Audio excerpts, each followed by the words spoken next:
Hello, everybody. Thank you and welcome for being with us today. We are really excited tonight to host our student-wide teach-in, A Climate Act for the People, breaking down the $369 billion climate funding. And according to a Yale program on climate change and communication, most registered voters haven't heard much about the Inflation Reduction Act. And so that's basically what we're here tonight, is to help change that. My name is Ellie. I go by she, her pronouns, and I'm wearing a gray sweatshirt. And like other presenters here today, we are part of the class Sustainability 3017, Environmental Justice. And the first thing that I just want to check before we dive into it is accessibility and inclusion. If people on Zoom can confirm that you can hear me and in the room or can see me. Are we good? Is everything sounding okay? Good. You can see me all right? All right. And also raise your hand if you want a large print copy of a program tonight. Just if you need something, if you want to follow through with us, and also if you want to follow along on the slides that we have, or even like reference them back later, we do have on the back of the handout a QR code that you can scan with your phone, and so you can just use that whenever. Also, we do recommend wearing face masks if that's what you want. It's not enforced, but it's totally recommended. We also do have face masks outside, as well as an all-gender bathroom located behind here a little bit, and then in the basement, men and women's stalls to the left of us. Feel free to move around if you need to. Raise your hand if you can't hear me or if you can't see me or anything. Stretch, move around, interrupt me if something is not going right. But yeah, we'll get into it. Thank you so much for being here. Yeah. And I'm just going to make one request for the people here. We do have some people joining us over Zoom, and we are attempting to have that closed captioned. So if we can keep background chatter to a minimum to ensure that our captioner can clearly hear everything going on up here, that would be great. And thank you. So to go on to our next step, we're going to not only do a land acknowledgement, but a land back acknowledgement. Also, my name is Chloe. I use she, they pronouns, and I'm wearing a black t-shirt. So this is our next part of welcoming you guys here today, because we want to not only talk about the fact that the University of Minnesota is on unceded Dakota land, but it was built with the profits from selling thousands of acres from Dakota and Anishinaabe land. Both forms of injustice demand accountability and reparations in the forms of including, but not limited to, expanded accessibility to the USE Native American Promise Tuition Program, sustained funding for the American Indian Studies Department and Native-led student groups, and meaningful collaboration with Minnesota's 11 Native nations to self-determine what land back means regarding the 30,000 acres of land that you currently owns. And also, in addition to everything else with the USE role within taking land from Native Americans, there was a 500-page report just last week released called Truth, and it talked about the university's role in Native dispossession, exploitation, and genocide. We encourage you to read and look at and reflect on what the document states, and also demand reparations for Native people.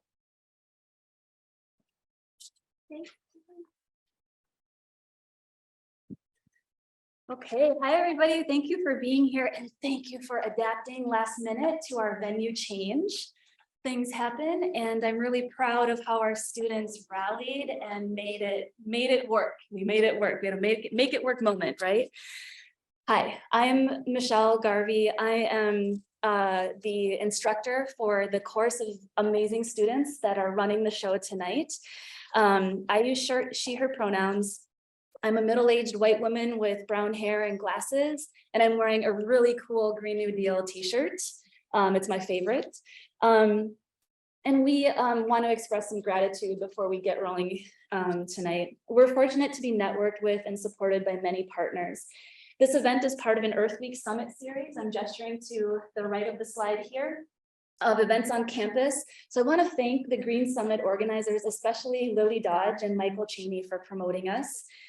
It's also part of the Minnesota Transform week-long Just Future Showcase series. Minnesota Transform is a major higher ed initiative engaging anti-colonial and racial justice work through the public humanities. Thanks to Minnesota Transform for helping us advertise and fund this event, as well as bring the talented graphic recorder, Rebecca Moss. Thank you for being here. She's going to help document tonight's event in a really creative way. We're excited to have you. We also thank the Minnesota Environmental Justice Table. Shout out to Akira over here for sharing your beautiful activist artwork tonight. If you look around the room, there's some incredible displays.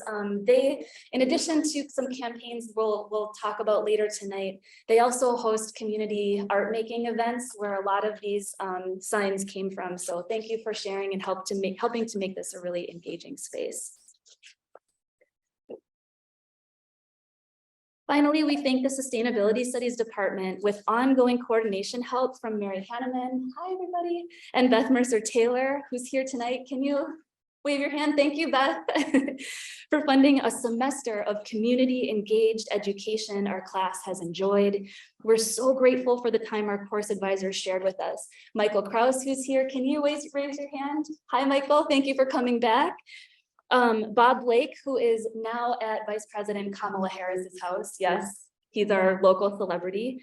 Janice Watts, Patricia Torres-Ray, Dr. Kate Knuth, Chris Rico, and Dr. Rupali Padkey. These were our advisors all semester long, so it was just a real pleasure and an honor to be learning from them about the Inflation Reduction Act and climate justice in general. The idea of this event was sparked from a similar teach-in my students held 4 years ago on the Green New Deal. It's pretty incredible to witness the cascade of funding and legislative efforts enacted across the country since, as we all grapple with justly transitioning our nation toward climate readiness. Today, it's not just climate change that's entered mainstream discourse, but climate justice. Climate justice is a movement that amplifies the voices of those first and worst affected by climate change. In policy speak, communities are often referred to as frontline, fence line, or vulnerable. In climate justice circles, communities often self-identify as historically plundered, colonized, silenced, suppressed. Climate justice challenges the disproportionate burden of air emissions, waste dumping, and deforestation borne by nations in the global south, colonized territories, and low-income communities of color. Guided by insights from those who are usually excluded at the United Nations annual climate conferences, the movement strives for climate reparations, moratoriums on fossil fuel extraction and deforestation, and transitions to equitable energy systems. Because climate change is understood as a consequence of inequity, solutions to climate change must deliver equity in decision-making and resourcing. I'm going to pause for a moment here because our students in this class wanted to drive home the urgency of climate injustice by kicking off tonight's teach-in with a vivid poem by Craig Santos Perez.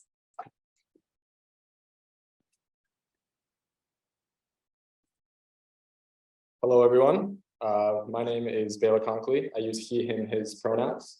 And I'm wearing a gray U of M sweatshirt and some green work pants. I will be reading a poem titled Halloween in the Anthropocene by Craig Santos Perez.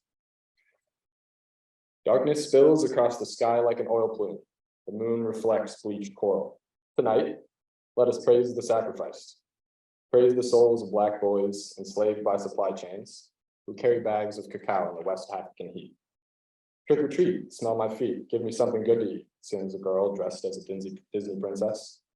Let us praise the souls of brown girls who sew our clothes as fire unthreads sweatshops into smoke and ash. Trick or treat, smell my feet, give me something good, whisper kids disguised as ninjas. Tonight, let us praise the souls of Asian children who manufactured toys and tech until gravity sharpens their bodies enough to cut through suicide nets. Trick or treat, smell my feet, give me, shout boys camouflaged as soldiers. Let us praise the souls of veterans who salute with their guns. Because only triggers will pull God into their ruined temples. Trick or treat, smell my feet, chant kids masquerading as cowboys and Indians. Trick or treat, says a boy dressed, Tonight, let us praise the souls of Native youth whose eyes are open pit uranium mines, veins are poisoned rivers, hearts are tar sands, tailings ponds. Trick or treat, says a boy dressed as the sun. Let us praise El Nino, his growing pains. Praise his mother, ocean, who is dying in a warm bath among dead fish and refugee children. Let us praise our mothers of asthma, mothers of cancer clusters, mothers of miscarriage. Pray for us, because our costumes won't hide the true cost of our greed. Praise our mothers of lost habitats, mothers of fallout, mothers of extinction. Pray for us, because even tomorrow will be haunted. Leave them, leave us, leave.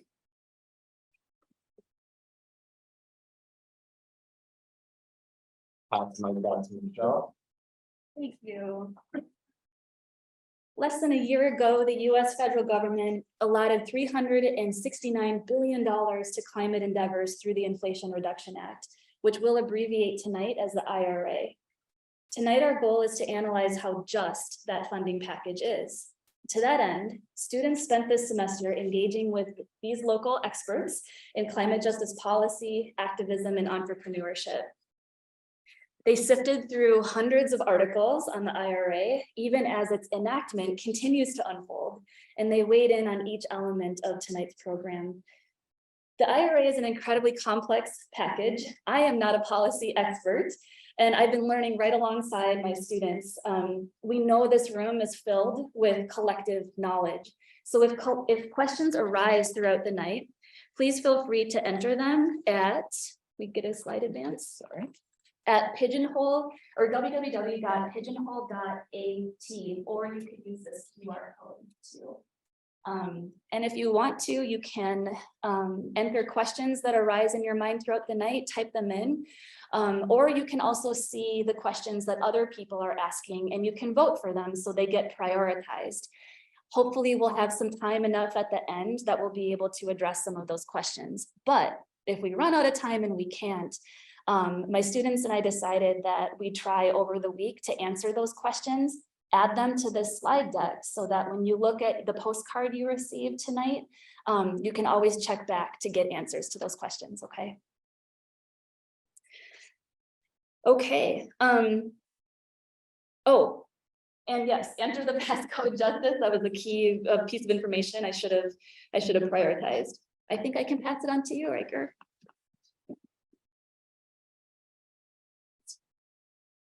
All right. So how did this historic funding package for climate come to be? My name is Riker. I use he, him pronouns. And I'm wearing this really cool, did you see that green shirt? Yeah. My name is Ava. I use she, her pronouns, and I'm wearing this green turtleneck and these brown pants, and we're going to share some IRA history. The origins of the Inflation Reduction Act dates back to the 2018 Green New Deal.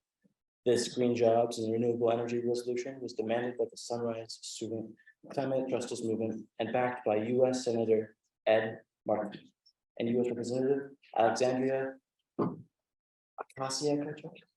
Did I say that okay? Yeah, all right. In his 2020 presidential campaign, Senator Bernie Sanders pledged $16 trillion to the Green New Deal.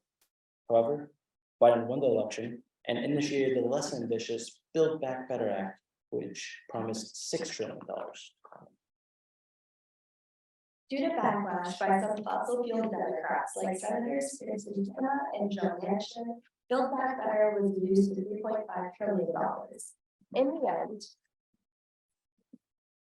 Build Back Better was defeated. The Inflation Reduction Act was born out of the pieces and signed into law August 16, 2022. Some of the biggest changes to the bill demanded by Senator Manchin included refusing tax increases on high-income households, easing federal permitting on pipelines, and big handouts to oil, gas, and coal. $8 billion out of the original Build Back Better Act was originally designated specifically for environmental justice initiatives, but today's IRA directs $3 billion to environmental justice initiatives instead.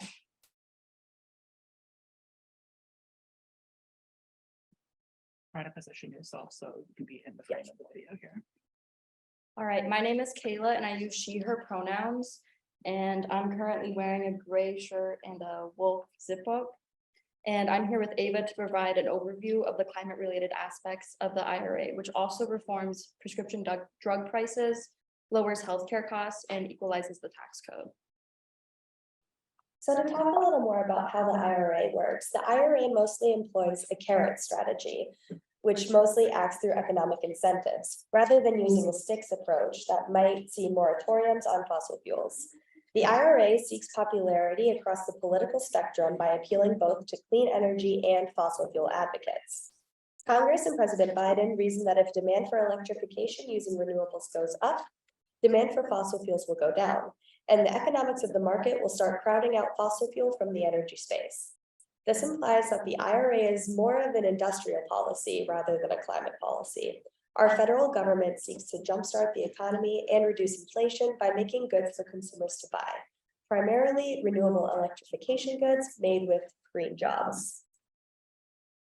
IRA funds are mostly distributed through states as grants, directly to private entities via grants and loans, or from the EPA's new $27 billion Green Bank that will provide low-cost financing for states and nonprofits.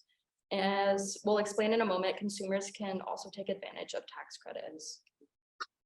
The IRA will be funded by increasing taxes on our wealthiest corporations, as well as taxes on foreign oil and petroleum products. No new taxes will be imposed on any family earning less than $400,000 a year. Significantly, the potential for the US to generate clean energy due to the IRA will go from 40% up to 81% by 2030. But emissions-wise, the IRA still falls short of goals outlined by the Paris Agreement. Though the US pledged to reduce emissions by 50 to 52% below 2005 levels by 2030, the IRA may achieve a 44% reduction. So we're getting there, but we still have work to do.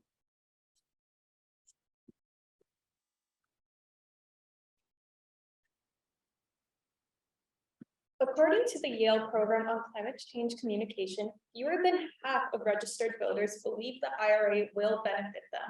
So we'll speak now to how the IRA can support you if you are transitioning to renewable electricity. Generally speaking, through tax credits, the IRA can shoulder 30% each of the cost of a geothermal heating system, rooftop solar and battery storage, heat pump installation, electric panel upgrades, and home weatherization. There are no restrictions placed on income nor location. The IRA also prioritizes the transition to electric vehicles and charging stations throughout tax credits.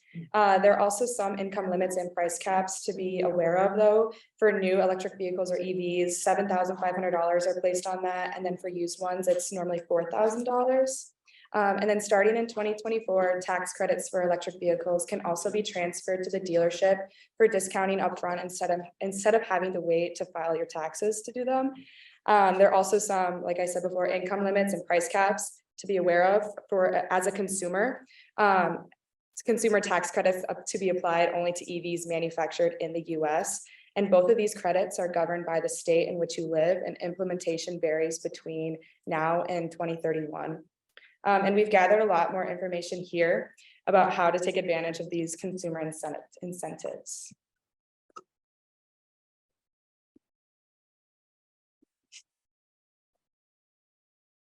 At this point, we'd like to provide an analysis of the IRA's strengths from a climate justice perspective.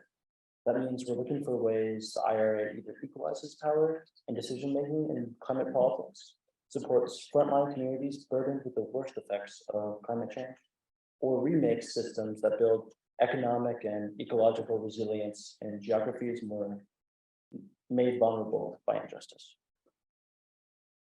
The IRA is intended to be a boost for climate through job creation.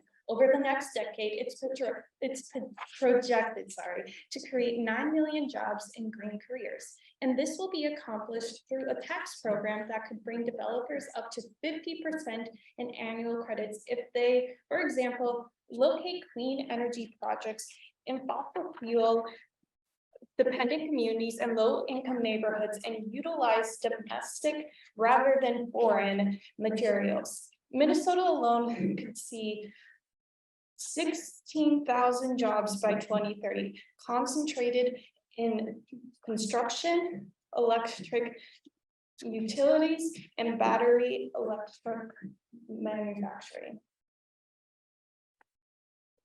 $3 billion are reserved for environmental and climate justice grants to address clean air and climate pollution in disadvantaged communities, especially through community capacity building centers.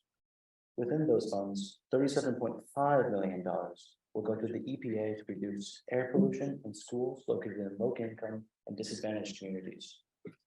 When combined with Minnesota's 2021 Bipartisan Infrastructure Act, $68 billion are reserved for clean energy and transportation.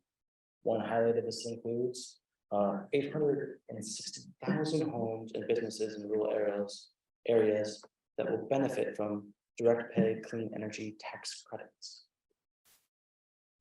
Additionally, the IRA also makes historic investments in tribal communities. It increases loan guarantees for energy development from $2 billion to $20 billion and reserves $722 million for tribal climate programs like electrification and emergency drought relief. The IRA builds ecological health by attributing over $120 million for restoration, conservation, and nature-based resiliency programs. $40 billion is allocated to the agricultural sector. Most of that will go to conservation, rural development, and drought mitigation. But the IRA does contain measures designed to provide debt relief, financial assistance, and technical support to underserved producers. This includes $2.2 billion in assistance from the USDA for victims of discrimination, capped at $500,000 each. Another $125 million is provided to the USDA to offer technical assistance to underserved farmers, and yet another $250 million goes to grants and loans to improve land access for underserved producers.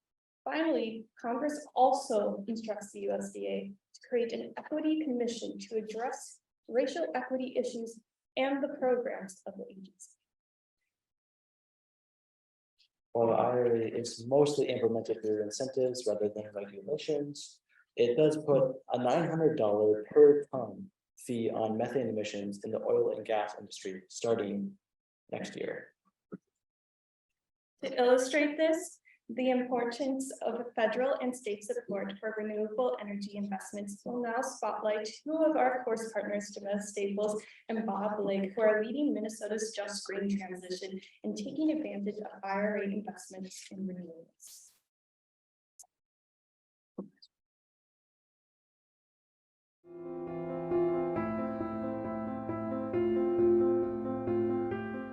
My hope, my dream for Red Lake is for this to be a model for other tribes to follow. And so that's what's really exciting about all this, and that our people can go ahead and get the knowledge around this technology and being a part of all of this new renewable energy Green Deal that's going to be happening. I feel like renewable energy is going to do is it's going to be this driver of change and prosperity in ways that tribal nations have never seen it before. My vision is that we provide all the energy for our membership free, so they don't have to pay nothing, so they don't have to worry about getting disconnected. This is the vision.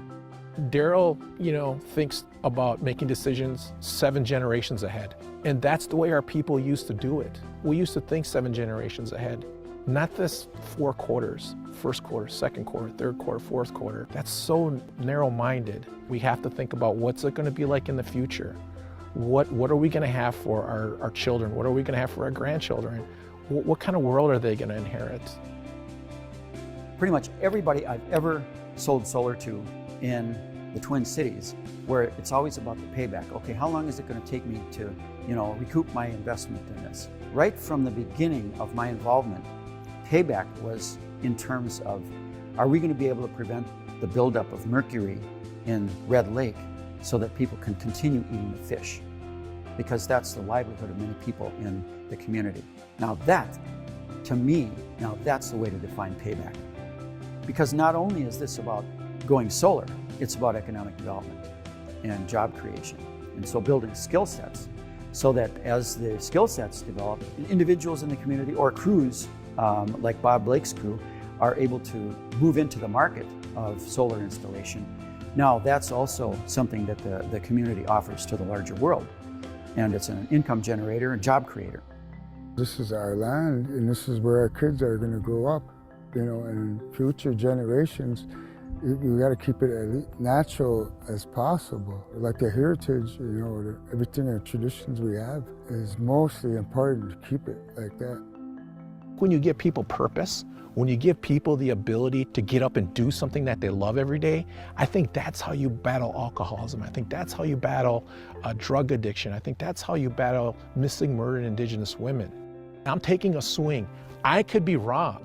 You know what I mean? But damn it, if I'm wrong, then I want to be wrong and like trying to like do something positive for the environment and for the world.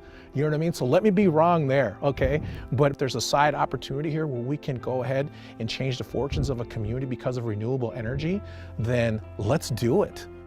I love Red Lake people. I love Native people. And I just want the best for them. I really do. I'm so proud to be from Red Lake. One of the greatest things is being able to serve your community, to be able to serve the tribe. And I just have so much unconditional love for this place, so much unconditional love.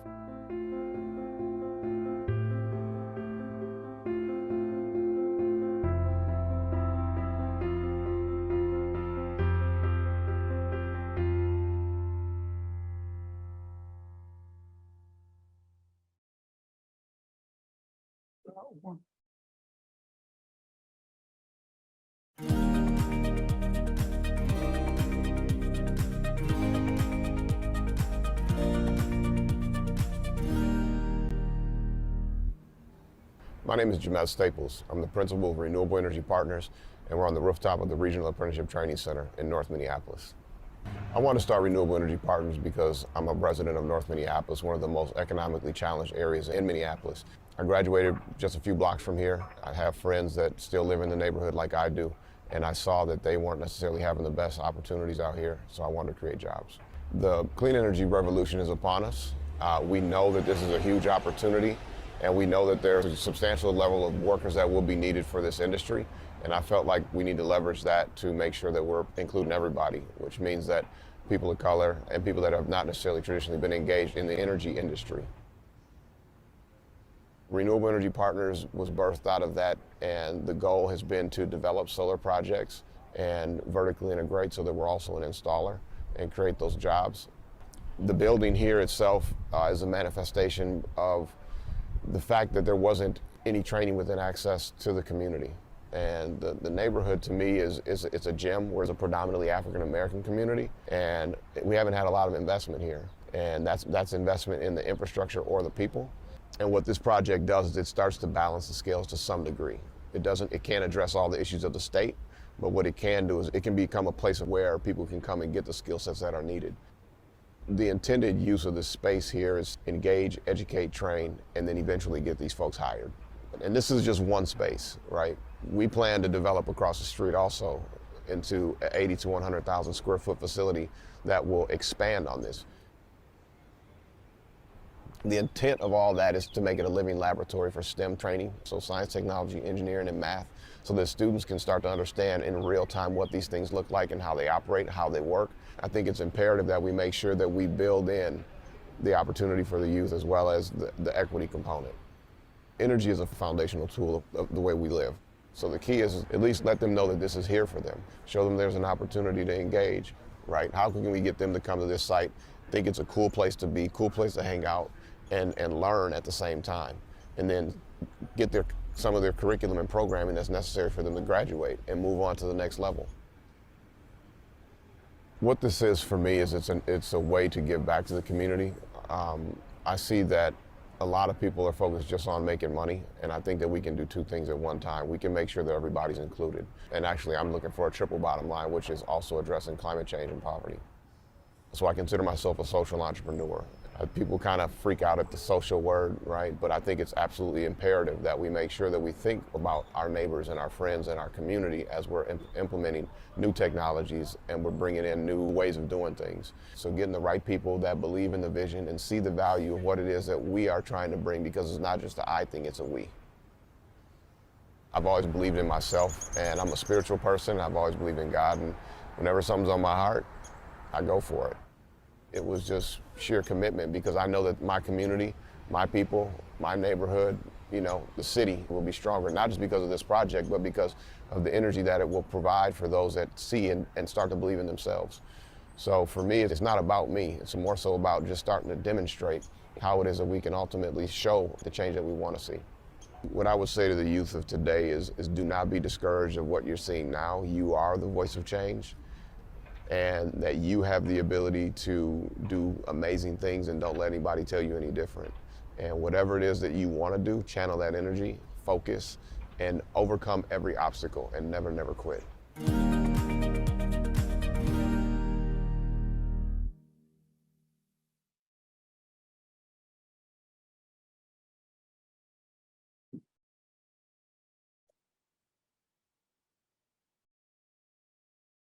Okay. While the IRA makes noteworthy headway, funding innovative leaders like Jamez and Bob, climate justice advocates like the Indigenous Environmental Program, maintain that overall the IRA is a distraction from the need to declare a climate emergency while allowing polluting industries to continue business as usual. We will now share some of the limitations from the IRA as a climate justice perspective. Wait, sorry. To begin, the IRA is touted as a climate act for the people, but it was drafted behind closed political doors without any consultation of grassroots and/or indigenous organizations who have been working towards climate justice for decades. So our class asked, what people does the IRA stand to benefit? If you take a bird's eye view of how the IRA funds are directed, the Just Solution Collective estimates that only 13% of them are 13% of the total funds benefit low-income families and communities of color. There's also downsides to the IRA support for consumer transitioning to electricity as well. Despite tax credits and rebates, low-income folks won't find any help with upfront costs of purchasing heat pumps and/or conducting at-home energy audits. Around $12 billion in tax credits go towards electric vehicle expansion without incentivizing public transportation. That means that the IRA focuses on private transportation for people who can afford the cost of buying and maintaining an electric vehicle. There are two farm-related provisions in the IRA that won't put more food on the table, but will impact water quality in the Midwest. One incentivizes ethanol production for renewable fuel, even though monocultured corn requires heavy use of nitrogen fertilizer and processing it into ethanol requires carbon emissions.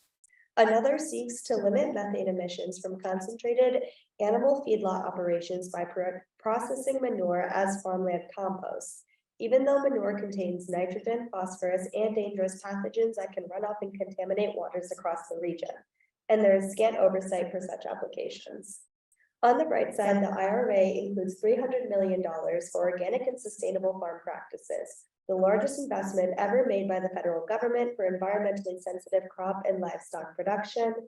But these farms ultimately account for just a few thousand acres of the more than 100 million acres of cropland in the Corn Belt and Great Lakes states. So proportionally, IRA investments in organics are insufficient. The IRA makes major concessions to the fossil fuel industry, including expanding drilling in the pipelines in Alaska and alopecia. In this way, the IRA wants to have it both ways, developing decarbonization economies while maintaining carbon dependent business as usual. An egregious illustration of this exists in the bill's requirement that public lands must first be auctioned off to oil and gas companies before wind and solar projects can make their bids. It reinstates a previously canceled sale of 80 million offshore acres in the Gulf of Mexico to oil and gas drilling. Earth Justice successfully challenged the sale last year on behalf of coastal communities, and the court upheld the victory in June. The IRA provision reverses that court decision. 3 other previously canceled oil and gas lease sales in Alaska and the Gulf of Mexico have also been reinstated under the bill. Even the tribal energy loan that supports tribal investments in energy projects can be used for fossil fuels. For many decades, the climate justice community has decried the false solutions to climate change that fail to address the underlying causes of colonial and capitalist rule. Unfortunately, the IRA promotes false solutions that bolster private wealth,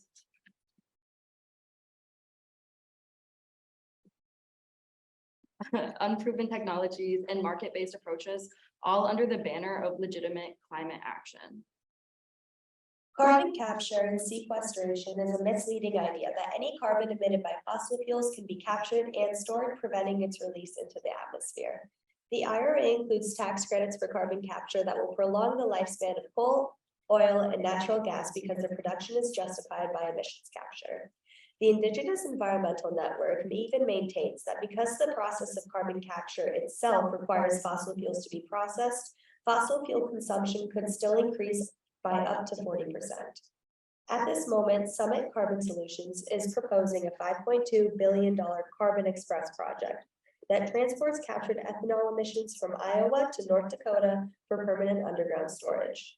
Summit seeks to accomplish this pipeline through both eminent domain seizures of land and through 5-figure signing bonuses for farmers and other landowners for easements. So we'll quickly ask you if you can come in so we can get you on video, and just remind everyone to speak a little bit slowly so our captioner can get everything. Thank you. The IRA establishes different programs for carbon offsets, focusing on forest restoration and urban tree planting. Though we need to bolster worldwide restoration initiatives, climate justice advocates decry offsets for the way they commodify nature and disrupt local economies and ecologies, while legitimizing the continuation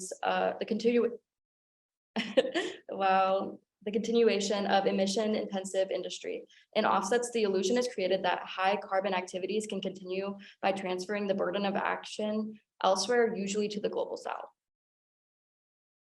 Additionally, the IRA sets $30 billion aside to enhance nuclear development. Many in the mainstream climate movement advocate nuclear energy as a carbon-free bridge from our petroleum economy to a renewables economy. Yet carbon emissions cannot be our only climate consideration. A disproportionate amount of uranium mining, abandoned mines, radioactive waste storage, and even nuclear testing in the US has occurred on native land, targeted and exploited as it is by the federal government and private corporations. Through tax credits, the IRA incentivizes non-fossil fuel combustion sources for energy, like hydrogen, biofuel, and biodigesters. In the case of hydrogen burning, it does not produce carbon dioxide emissions, which is good for the climate, but it does produce 6 times more nitrogen dioxide than burning natural gas. This pollution causes respiratory diseases in frontline communities. In the case of biofuels, ethanol, for example, has failed to meet the US renewable fuel standards' own emission targets. And due to ethanol's corn's intensely fertilized growing process, water quality is negatively affected through nitrate pollution and ammonia emissions, causing an estimated 4,300 premature deaths each year. In the case of biodigesters, which are large tanks where bacteria and heat help convert organic waste from farm animals to methane, they don't reduce waste. The same amount of liquid and solid manure that goes into it comes out of it in concentrated forms with phosphorus and nitrogen, and is used for fertilizer on farmland where it drains into water. The IRA can lead to more biodigesters, incentivizing livestock farmers to increase the number of animals in concentrated feedlot operations. Cobalt, copper, lithium, nickel, and rare earth elements are fundamental to producing solar power and wind energy and manufacturing electric vehicles and the batteries that power them. The extraction process is also energy intensive and creates significant emissions in the process. The global demand for lithium alone is predicted to rise over 40 times by 2040, driven predominantly by the shift to electric vehicles. The demands for these elements is a big concern for rural and indigenous communities across Minnesota, where Talon Metals, which is an arm of the multinational Rio Tinto Corporation, has proposed a 32 square mile nickel sulfide mine in the town of Tamarack to supply Tesla's electric vehicles. Before even being approved for operation by the DNR, they received a $114 million grant from the IRA. If she would like to, here to speak live on mining extractivism is water protector Shania Matson, if she's in the audience. We do have Shania Matson on Zoom, and we have a video to pull up. Hey, I can't seem to turn my camera on, which is okay. You have this video for us.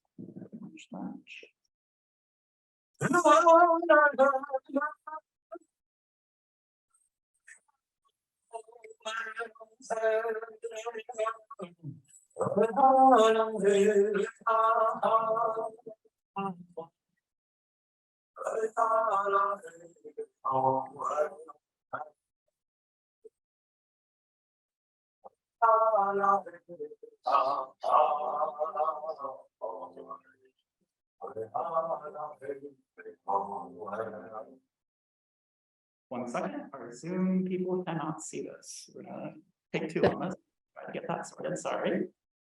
Small technical difficulties. I see the problem. Okay. You're doing great, Sam.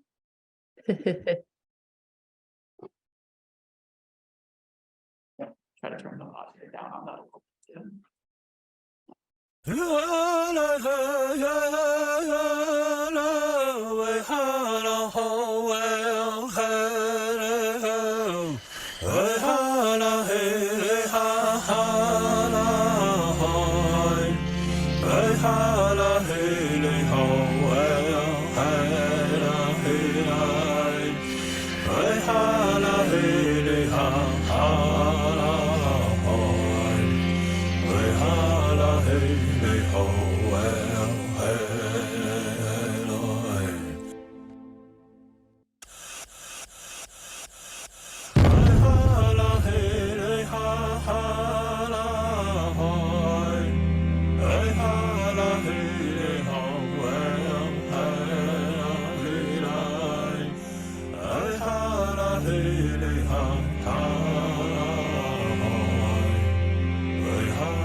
All right. I don't know if you all can hear me. Can you hear me in that room? Yeah, we can hear you and see you. Hi. Oh, cool. It's a little weird to stare at a screen, but not and know that there are people in a room somewhere, but it's really nice to be joining you all. My name is Shania. I am a non-native cultural and community organizer. I live and work in the community very close to the proposed Talon Metals mine. I'm going to try to just throw a map up here, and I know I've only got a minute, so I really just want to share with you all a map to where this proposed mine is and invite you all to come and visit us up here. and tell you about some opportunities to learn a little bit more. The previous speakers already shared great information about the risks of nickel mining for Indigenous and rural communities, including the premature subsidy. And I say premature because that $114 million from the IRA that has gone to Talon, that will go to Talon Metals, was granted before any consultation with Native nations or with downstream communities, and before any scientific studies proving the safety of the mine. So those of us who live close to the mine, and especially Indigenous communities, are very concerned that this funding is being used to promote false solutions that will have an impact. Yeah, I will share the map. Let's see, how do I do that? Let's see. You all can see my desktop. Can you see this map? Yeah. Is it just real small? I'm not sure how to make it full screen. But hopefully that's there, you can see it. And one thing I just want to point out is that you see here the Line 3 reroute. This proposed mining project is just a couple of miles from the Line 3 oil pipeline that was just completed across the Mississippi River. So this is an area that is extremely wet. There's a lot of water, a lot of lakes, a lot of wild rice or monomen. And you can see here the size of the mineral deposit that's being explored by Talon Metals and Rio Tinto. So this is a mining project that has not gone through permitting. Talon Metals says that they will be beginning their environmental reviews sometime this year, probably this summer. So there's a lot of people, including a lot of groups, including the Mille Lacs Band of Ojibwe, that has a water over nickel initiative that you can read up on. Tamarack Water Alliance is a group of local Native and non-Native community members who are educating ourselves and one another about the risks of this mine. And then on Honor the Earth's website, you can also find some information about some of the national issues around the IRA and mining. I can drop some links in, but I know most of you are in the room, so I don't know if you would see those, but tamaracwateralliance.org is a really good website if you're interested in learning more about the proposed Tamarack mine. And we do monthly Zoom meetings, which you're all invited to attend. They're open to everyone, the first Wednesday of every month at 10 a.m. And you can register on the website. Our next meeting, the first Wednesday in May, is going to feature former Republican Governor Arne Carlson, who is starting to organize political leaders and other groups around resistance to these sulfide mines, this one and the proposed Polymet Glencore Tech mine. Michelle or anyone else, was there anything else that you wanted me to specifically share? We have a handout. I know that Joseph Mogul, who's working with me, a student from McAllister, put together that I think we can share with all of you. Was there anything else? I know this was just supposed to be quick. This is fantastic. Can you hear me, Shania? Yes. Thank you. And thank you for also noting the overlap between Line 3 and this proposed mine. We will get Joseph's Honor the Earth flyers up on the slides after the teach-in tonight. Thank you so much for being with us. Yeah, thank you. And I've been listening in. It's really great information. I'm learning a lot here too. So thank you for inviting me. Thank you.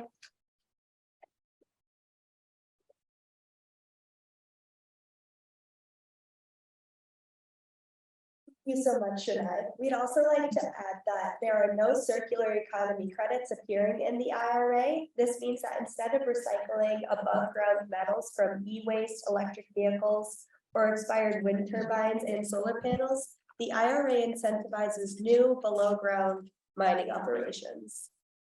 Of course, no single piece of federal legislation could address every aspect of climate change, nor spark the just green transformation we need to adequately confront climate chaos. Our efforts critiquing the IRA stem from a desire to amplify concerns coming from the climate justice movement, so that we can all appreciate what more we need to strive for and whose voices need to be centered.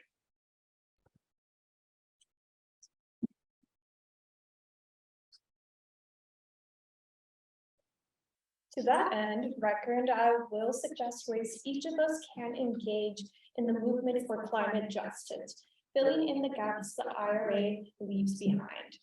So first, starting with campus efforts or near campus efforts, we have the UMN Students for Climate Justice. Is there anyone in the audience part of this student group that would like to? We have. Yeah, please come and speak more on your efforts.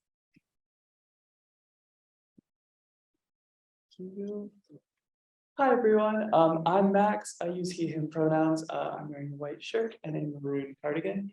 And yeah, I'm in Students for Climate Justice, and I'd like to encourage any University of Minnesota students here to get involved with us. As our name suggests, our group works with mobilizing students for climate justice issues. Over the past year, we've worked with the MNEJ table on organizing student opposition to the HERC incinerator. We've visited classes to hold teach-ins. We've held events protesting and sharing information about community environmental justice issues and more.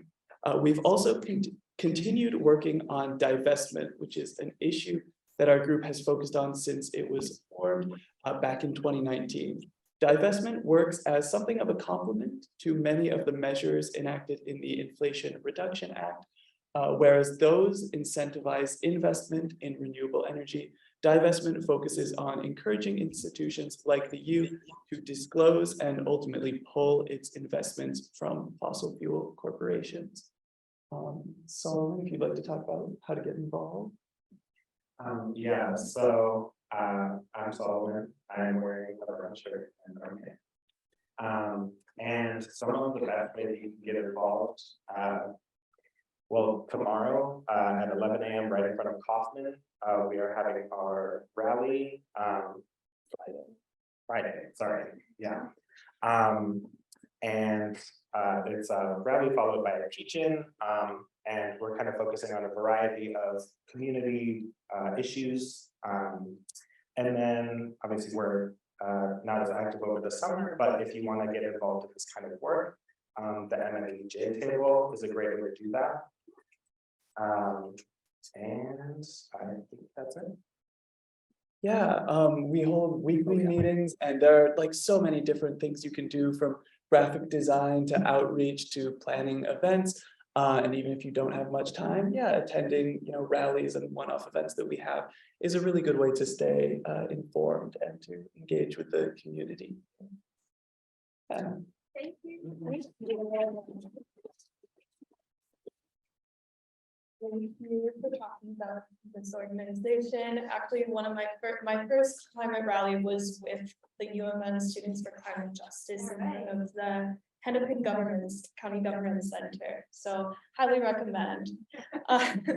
So next is also the Environmental Justice Expo. It's going to be held this Friday from noon to 3 p.m. in the Mondale Commons at the Humphrey School of Public Affairs, which is on West Bank. And the intent of this event is to introduce and connect university students to community members and organizations within the greater Twin Cities areas focused on environmental justice and climate action. And finally, this is not part of the university campus or the Twin Cities campus. However, our neighbors in St. Paul at McAllister College are in the process of taking advantage of IRA funds to convert their campus heating and cooling to geothermal and heat pump technologies. So, question that we'd like to ask the audience for you to reflect on or maybe answer. How can we initiate that process here as the Sustainability Office creates our new climate action plan? Moving on from ways to get involved at the campus level, we're going to move on to ways to get involved at the city level. And the first topic I'd like to bring up is the Minnesota Environmental Justice Table. And we're going to have Akira here to say a few words. Thank you. Hello, everybody. My name is Akira Yano. I use he, him pronouns. I'm wearing all black outfits, and I'm here Thank you. I'm here on behalf of the Minnesota Environmental Justice Table to talk to you all about a local environmental justice issue. As has been mentioned previously before, we are fighting against the trash burner known as the Hennepin Energy Recovery Center, located in the heart of downtown Minneapolis. I know my time is limited, so I'll give you the short rundown. It has been burning 1,000 tons of trash every day for 34 years. And it's one of the primary reasons why North Minneapolis, a predominantly low-income and Black and brown community, has one of, if not the highest asthma and asthma hospitalization rates out of anywhere in the entire state. It's one of the top polluters in the entire county. And along the lines of the IRA teach-in and everything, it only until recently qualified for renewable energy credits, meaning that due to the electricity that they were able to generate as a result of burning the trash, they were able to qualify for financial subsidies. That, however, has recently changed with the passing of Minnesota's 100% clean energy bill, including an amendment. Yes, it is definitely a good win, which included an amendment exempting her from that qualification. But we're actually in a very critical moment with the campaign right now. We've been organizing on campus alongside UMN Students for Climate Justice, as well as 365 Green, to organize students, teachers, and workers on campus as well. We've been working alongside Teamsters 320 to build momentum and pressure on the county commissioners to achieve a consensus among the 7 of them to put forward a tangible shutdown date for the burner. And we're very close right now. We currently have 3 out of the 7, so we're getting quite close to getting that majority. But if you are interested in supporting and getting more information, I will be around, but we also have some short fact sheets over at the table there, including some pretty awesome stickers, if I do say so myself. And also there is a petition that we are planning on using as one of the many tools to apply pressure on the commissioners to show how many people in the community would like to see the HERC gone and replaced with zero waste infrastructure that addresses the real root of the problem, the amount of waste that's getting created in the first place. So happy to talk with y'all more, but want to make sure there's space for others to speak. Thank you.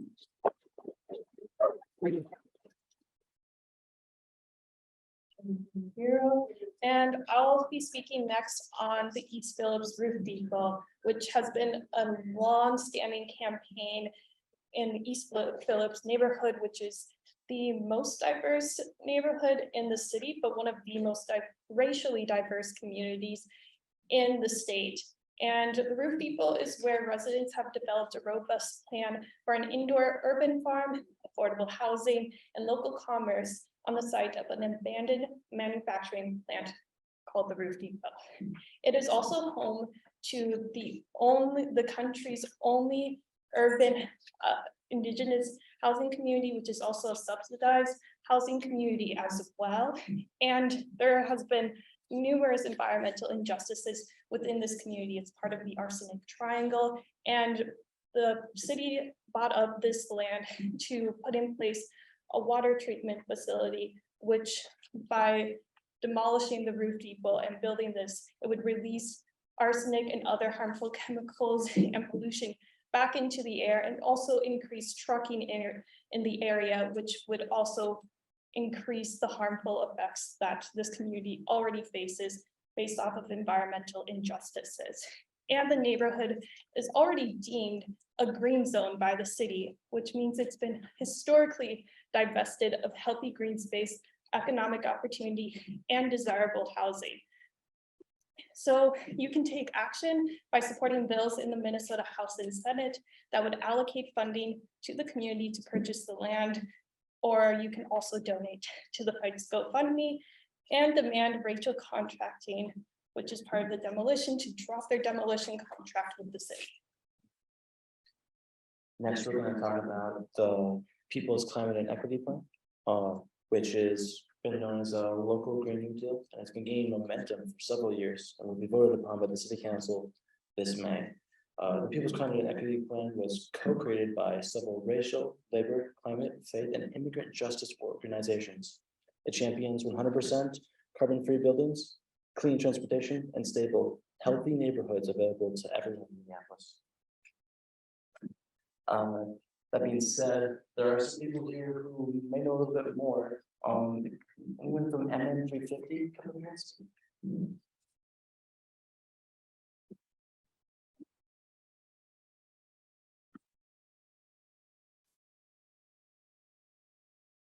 Hi, everyone. Thanks for that great overview. Then I don't have to go into the details. But basically, I'm just a volunteer with MN 350. My name is Allison. I use she, her pronouns. And we're having a meeting next week on Monday, 6:30 to 8:30, to hopefully garner a lot of support for like signature drive that we're having, or a comment drive we're having for the city's climate justice plan, which is, as you might guess, a lot less progressive we're expecting than the People's Climate and Equity Plan.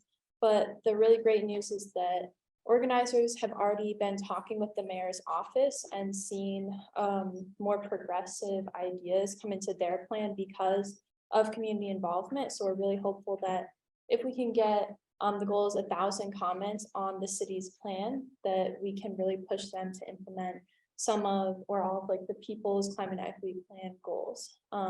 So if you want more info about that, there's a QR code that I have to sign up online for the meeting. I have a paper signature sheet that you can take your emails from and email you about the meeting on Monday, or you can just go to MN350's website and find ways to get involved there with the People's Climate Equity Plan, and especially to submit your comment for making there be very direct funding that doesn't go into a general fund for our climate equity and justice goals. Thank you. Thank you.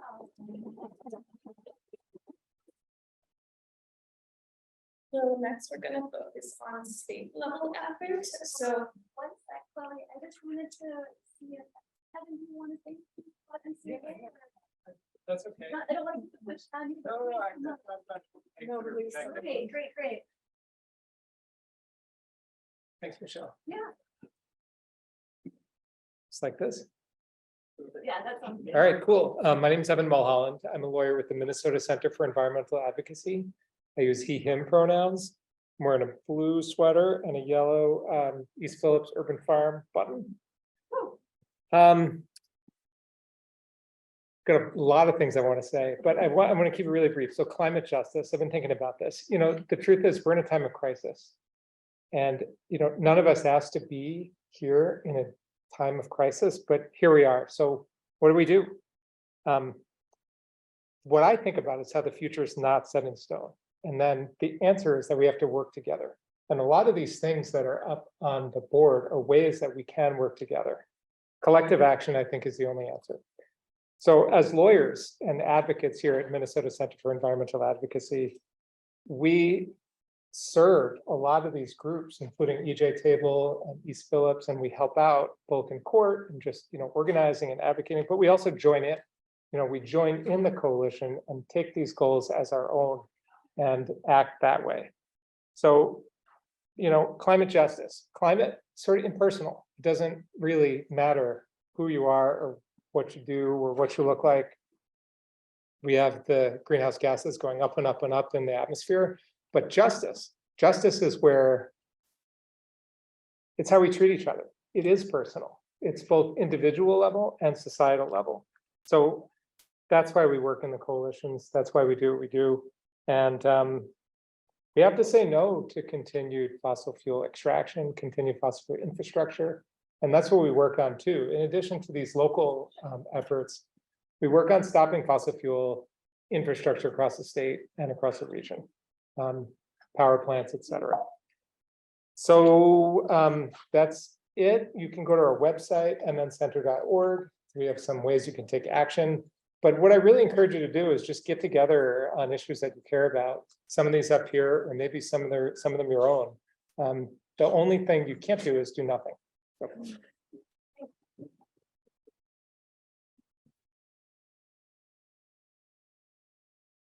Thank you. So next we'll be moving on to state efforts. And so recently there was a bill passed called the 100% bill, which is a way for Minnesota to decarbonize, and it's focused for Minnesota to decarbonize. So it was 17. So now we have a $17.5 billion surplus in the state. So now is the time to demand for equitable climate solutions, since we have that $1 billion surplus. So first would be focusing on mining and electric vehicles.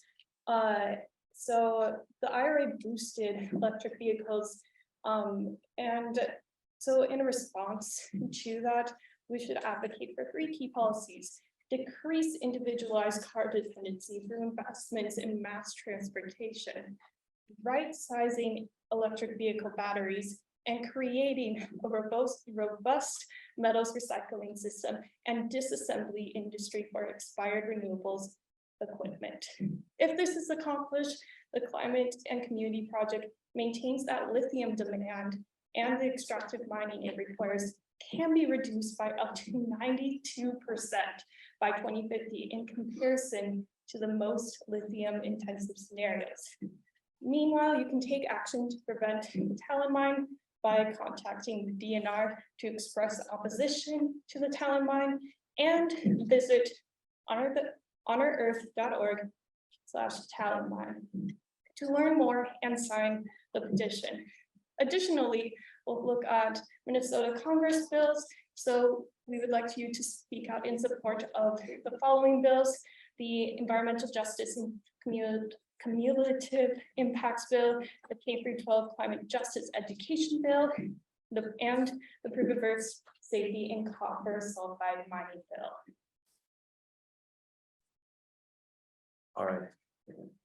We're moving on to ways to get involved nationally. So starting off with the Farm Bill, at the national level, you can help fill in the gaps the IRA leaves behind by advocating for equity in farming policy.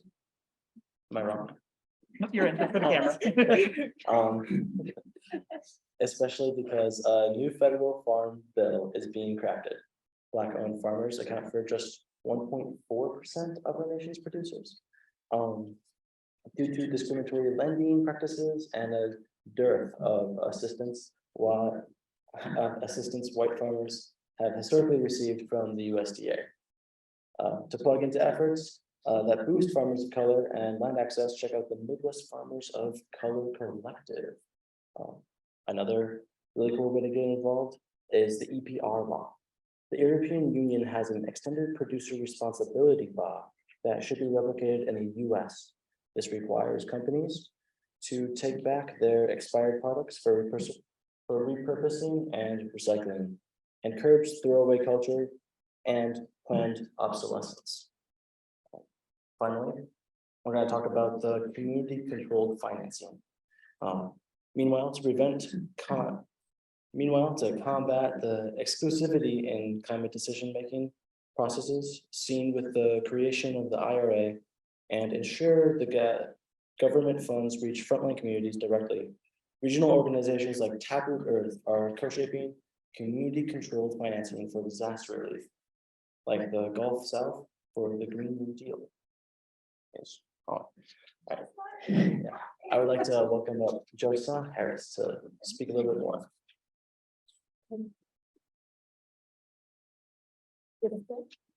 Hello everyone, I'm Josa Harris. I use she, her pronouns. I'm wearing a grayish jacket. Happy to join you this evening. So I'm the founder of Change Narrative, which is a communications platform building capacity in the climate justice movement through the power of our stories. And the work is really to shift the narrative in dominant and damaging communications in the mainstream that have been very exclusive and specifically to Black, Indigenous, people of color, and others that have been disproportionately impacted by climate change. So part of my work is with an organization called Taproot Earth, which is a global nonprofit working on movement infrastructure around climate justice through the values of Black liberation and Indigenous sovereignty. And part of my work with them is to interview people who were part of developing Community Controlled Fund, which was built in the aftermath of Hurricane Katrina and the BP oil spill disaster.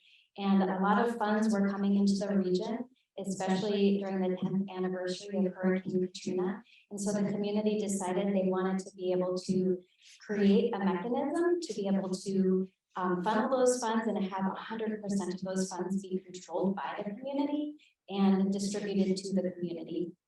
So through a process where community really made the decisions around how funding would be spent, but only those who were deemed as frontline community members could vote and have the final decision-making authority. So this is a model that I'm documenting because it is intended to be used by other frontline communities as a way to be able to take control of our own finances.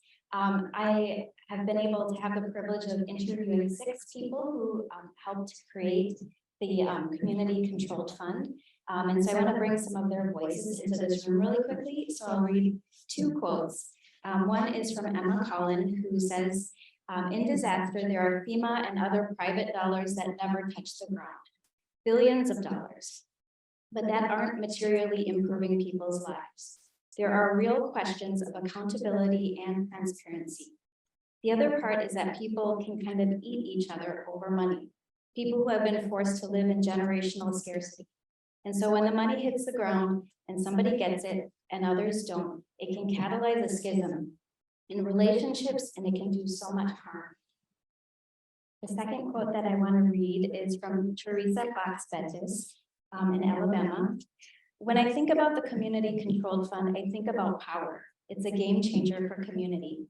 Many times the people in the community are trying to go to the people in power, and you really are at their mercy because they may give you the finances or the resources that you need, but more often than not, they don't. I live in a predominantly Black community where the poverty rate is about 35%. But what I see is the power is usually top heavy. By the time it gets to the ground, there is no power versus starting at the ground and then resonating up. When you look at the history and what has happened to Black and brown communities around power, and even now in my work on housing justice, I have seen such an abuse of power, which has shaped my thought process, that power is not necessarily a good thing because equity is still not there. The question becomes who holds the power? And then what do they do with that power? Having funds that are community controlled is powerful. It begins to shape the trajectory of how communities build and how they are able to sustain themselves. So this is really an important documentation process because in the climate justice movement, we often don't have the capacity to document these incremental wins that can then be used as a model. So that community controlled fund is no longer in existence, it's now defunct. It was a very small fund with $1,000 to $5,000 going out to community members. But now that fund has been replicated into a larger fund, which is $1 million to each of the 6 Gulf South states, Florida, Alabama, Mississippi, Louisiana, Texas, Puerto Rico. And that it has a bigger structure and more challenges. And now there is a global reparations fund that is being developed. And folks from Taproot Earth are in Cape Verde right now. And this is a fund that would be for the African diaspora and controlled by frontline communities around the globe and would be $1 billion. And so they are in conversations now about how that structure would look like and how it can be replicated from this original, very small grassroots model. Thank you. Thank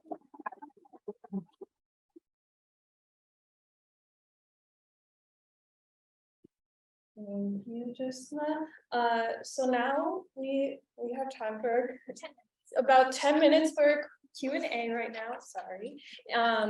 And so since we've now provided an overview of the IRA and ways we can work to support climate action and climate justice, we'd like to open the floor for questions by collecting them from Pigeonhole in the Zoom chat and as well in person. So just raise your hand if you're here, if you want to just raise your hand, and we'll be fielding the questions, or Riker will be fielding the questions, and we'll try to answer them as best as possible as a class. But we also recognize there are experts in the crowd, so if you have an answer, please raise your hand too and answer that question. Thank you.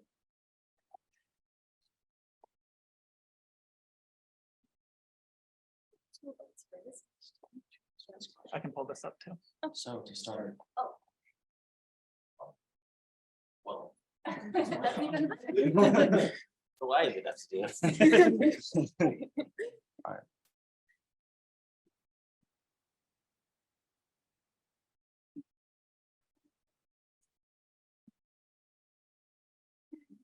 What is an environmentally just way of producing solar panels / wind power? I think how mining is required in the question. Is it possible to improve this process through an environmental justice lens? Yeah. Oh, I can use it there too. Well, I think I can put the pressure on students to answer this question. We recently got to speak with Dr. Rapali Padkey about this very thorny issue. So I'm going to ask students to step up and put the spotlight on you. How would you answer this question? I think I got it over here. Thanks. So Use the mic. yeah. Yeah, that's great. Okay, I'll try to answer this the best I can, but I think we kind of went over it a little bit in the presentation, but like spotlighting Jamez Staples with Renewable Energy Partners and Bob Blake and all the great work they do for their communities. And I think also extended producer responsibility is something that is really valuable to this, and using the materials that we already have above ground rather than mining for new materials below ground. But yeah, I think that's great. Yeah. Does anybody else in the audience want to answer that question? Michael has an answer. Can you run the mic?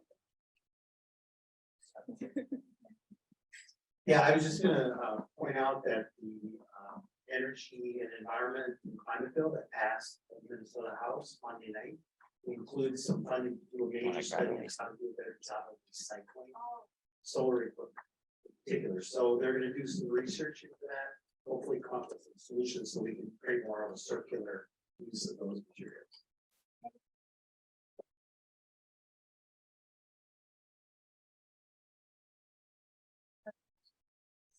I actually have a little bit of. So my major here at the U is material science. So we actually do a lot of stuff along the lines of solar panels, and wind panels, but wind blades. And yes, a lot of this comes down to not only what you do with the materials afterwards, but how you make them in the first place. So not only making solar. It's not designing the solar panels to be easily taken apart, easily separated with materials, so that they can be recycled more cost effectively and they can be reproduced. Thanks, sir. Should go to the next question. This one also has 2 votes on it, so read this one. Can you share what you know about IRA funding for higher ed institutions like the University of Minnesota specifically?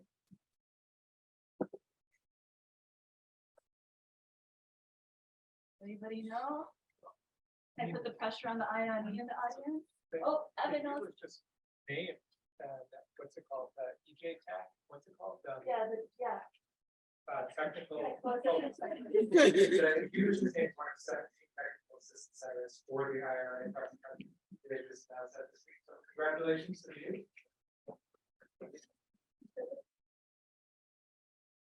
I will request that when we read questions, we are loud and clear for the captioner also. Same for anybody who answers in the audience.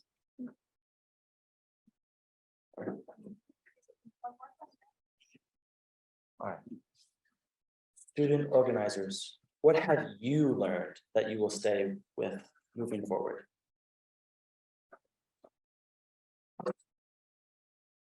I know there's other student organizers in the audience too, so folks can answer that. Hi, I'm Ella. I use she, her pronouns. And I guess something that has stuck with me is kind of keeping myself informed on what's happening. There's a lot of local, state and national initiatives that are related to the IRA, and there's a lot of good work that many people and campaigners and organizers are doing. So I guess just staying up to date on what folks are up to, and getting myself more invested in what the rollout of the IRA is going to look like. Because now I'm a little bit more educated on what it is. The next step is learning about what is going to happen with the IRA. I would also like to add something. Our last speaker emphasized that the IRA is not really a climate bill or will be remembered as a climate bill. It's an industrial bill. So it's going to just more propel economic growth and economic development. And I study political economy here at the U. It's part of my concentration in my major. And I've also been, for my capstone, studying carbon markets. And I have to also, something that's always stuck with me, the further I get into reading about environmental justice perspectives, is my view on nature, and also rethinking my view on nature as well, and also looking at the problematics behind financializing nature and the environment.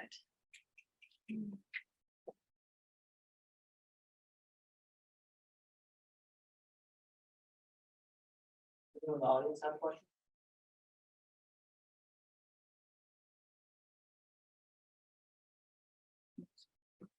All right, if anyone in the audience has a question, this is the time to do it. Otherwise, anything else left on the pigeonhole that we have not gotten to, we will attempt to answer and add to the slides that you'll be able to access with those postcards. I think we've got Ellie up for the closing thanks here. All right, as you can see, there's still many more things that we can do and to improve on. And basically, we hope that this teach-in leaves you in a better state of mind and better equipped to understand the Inflation Reduction Act, and more importantly, to appreciate this moment in time when climate initiatives are finally being resourced. Not all resourcing is truly just, and we invite you to approach climate politics with a critical eye and join us in advocating, designing, and implementing climate just initiatives. Thank you so much for attending, and thank you everybody who shared out. Hope you learned something.